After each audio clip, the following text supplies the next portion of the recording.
Angry guy here.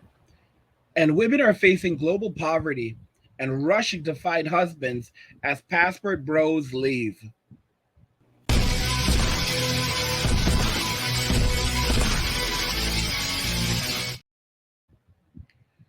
Women are facing global poverty and are rushing to find husbands as passport bros leave. Let's go ahead and just jump right into the video. I think what ended up happening is women ended up having to do double the work. So it was now expected that women were going to cook and clean and, you know, figure out the child rearing, figure out the dinner menu, figure out all of these things, keep the house clean, and still look sexy for her husband. And at the same time, have to then wake up the next morning and go out to work and do it all over again.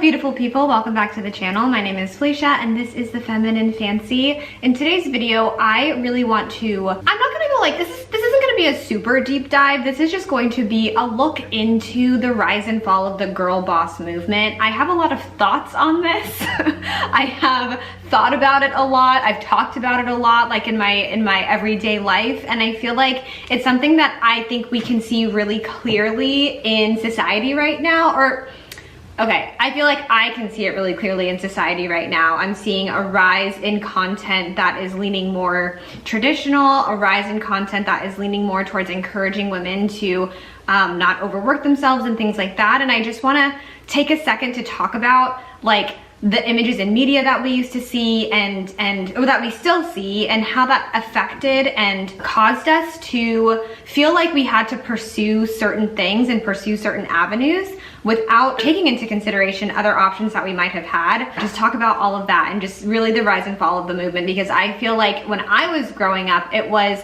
such a big thing. It was such a big deal to be a girl boss, to break a glass ceiling, to be a CEO, and those things are amazing. Actually, I want to preface all this by saying, like, I firmly believe that women do need to be in spaces, in rooms, in places where decisions are being made about us, about our bodies, about, you know, everything. However, I think it's important to acknowledge that not everything is for everyone, and I think we were really pushed this narrative that like all women should fall into that very go-getter mentality, when not all of us operate that way. And so I want to talk about that today and just kind of give my 2 cents and discuss like why I think that it has shifted and changed quite a bit. So that is what we're talking about in today's video. If you are interested in this topic, if you like my channel, if you've had a minute to look around, then please hit the red subscribe button and hit the like button. You guys did a really good job, I will say, on the last video with the likes. Thank you so much. Like I said, if you like the video, then why wouldn't you give it a thumbs up? It just makes sense. So please give this video a thumbs up if you're interested in these topics about womanhood and femininity and all of that stuff. Okay, so when I was growing up, I feel like I was really pushed the narrative of that like, you can do anything, go for your goals, and break the glass ceilings, and you know, you can be a CEO, you can be all of these things. And that's true, and that's amazing, and that's wonderful. But I have to say, like, I started to feel very bad about myself as I got older, because I felt like I wasn't achieving enough. Like it never felt like enough. Someone who is naturally, I lean more artistic, I take a little bit more time with things. My passions lie in art and in creating, in movement, in video. Like, passions don't necessarily lie where a society would deem valuable. I started to feel really bad about myself at a really young age for not being the best of the best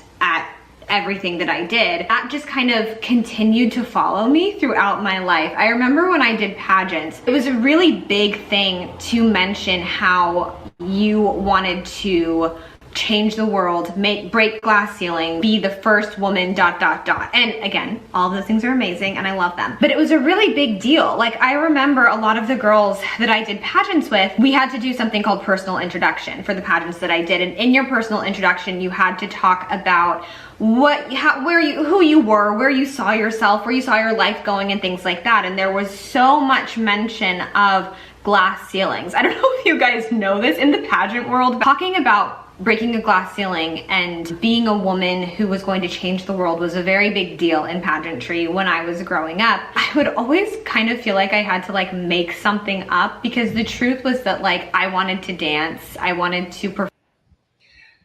Oh my gosh. Guys, by the way, if you're enjoying these videos, go ahead and subscribe to the channel, turn on notifications, never miss another video again, and like the video because it tells YouTube you like my content, you want to see more of it. What we're really witnessing here is that they're making up excuses for their decision. They don't want to actually say, hey, I went out, I chose feminism, I decided that I wanted to be a girl boss. They don't want to own up to the whole M2 era that happened. They don't want to own up to any of it. They don't want to take any responsibility for it. In many ways, they'll even say that they were a victim of the feminists. They were a victim of boss girl and women who pushed the boss girl narrative. They will, and they'll even try to push it towards that maybe it was patriarchal, but they don't want to say it was patriarchal because that would require them using the word feminism, and they don't want to use the word feminism because they don't want to be called a feminist. Remember, guys, I said that that feminism, the term would die, but the legacy would live on. That's what we're basically seeing here. Okay, these women don't want to take any accountability for anything they've done. They're realizing that work is hard and that they're going to have to work for the rest of their lives. That's what's going to ultimately end up happening. They're going to have to keep on working.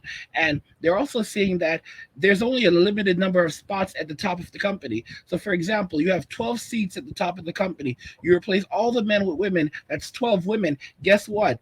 There are no more seats up there. Not everyone can be a CEO. Not everyone can be a boss babe. And you know what ends up happening with a lot of boss babes? A lot of these women that were fed the false narrative that you can be a boss babe, they didn't understand the statistics that most companies will fail in their first year. Something like 80% of all businesses will actually fail after like 15 years. And like 15 years is like, the companies that make it that long. Okay. Most businesses will fail in their first year for a variety of reasons. But somehow these women believed that they were on top of the world. They knew everything. They could do it better than men. They were smarter. They were stronger. They were more powerful. And these are the narratives that they were fed these narratives, but they swallowed them. And now here's the irony. And I said this was going to end up happening. I said women would ultimately do this. They were going to say feminism got us everything that we wanted. Now let's fight it together. Now let's stand against it together and stand up for one another. And now instead of fighting for equality, we'll be fighting for equity. And they'll go from feminism to humanism. So we have another wonderful ism. Okay? And keep in mind, these women are not trying to transition towards cooking and cleaning. They want to transition towards having a man that will provide food, shelter, clothing, entertainment, everything. They want to live relaxed lives, so they don't want to work anymore. They want to live lives where they can relax, they can just sit back, they can order Uber Eats all day, order from the finest restaurants out there. Okay, go to the spa whenever they want to, go and get their nails and their hair done whenever they want to, go to lunch and have lunch with their friends, and then their friends have to go back to work, and they go do whatever what they want to do with the rest of their day. And here's the interesting thing about that: because they're not cooking, they're not cleaning, and a lot of these women also, they're not so sure if they even want to have children. All right, keep in mind, these are not traditional women. They're just posing as traditional women. They are just posing. Okay. And as a result of them now facing global poverty, they're rushing to find husbands as the passport rolls are leaving. They're rushing to find husbands. They're rushing to find people that are going to take care of them, that are going to be in a relationship with them. They're rushing. They are. It's a form of desperation. Okay. Because the writing is on the wall. They're realizing they're going to have to work for the next 10, 20 years of their lives, 30 years of their lives. Okay, it's becoming very, very clear, and they don't like that. They realize that they're realizing that this whole boss babe thing wasn't for them. All right, they thought it was fun while it lasted. They had their adventure, but yeah, they're not going to do this. Okay, now they need a man to step in, and the truth is, what they're really looking for is a super simp. because these, like I said, a lot of these girls, they have they have a body count higher than I don't even know, man. Than the heights of the what, like let me. It's just like that. Guys, you have to wake up and realize that this was all one big scheme. All Hey, right. I'm going to be live streaming on kick.com in the future. Link in the description. Follow me there. Thanks for watching.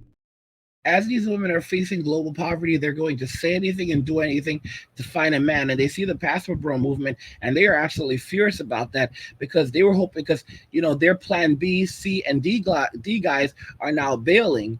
All right, even Plan A guys, and they're trying to figure out what to do. And all they're going to be able to do is shame and attack. Anyway, guys, let me know what you think about this in the comments. You know what I think? I want to hear what you think. All right, like the video if you like it. Don't forget to subscribe. And if you like the video, share the video. And just remember that all roads lead to MWA, man. Walking away, and cheers.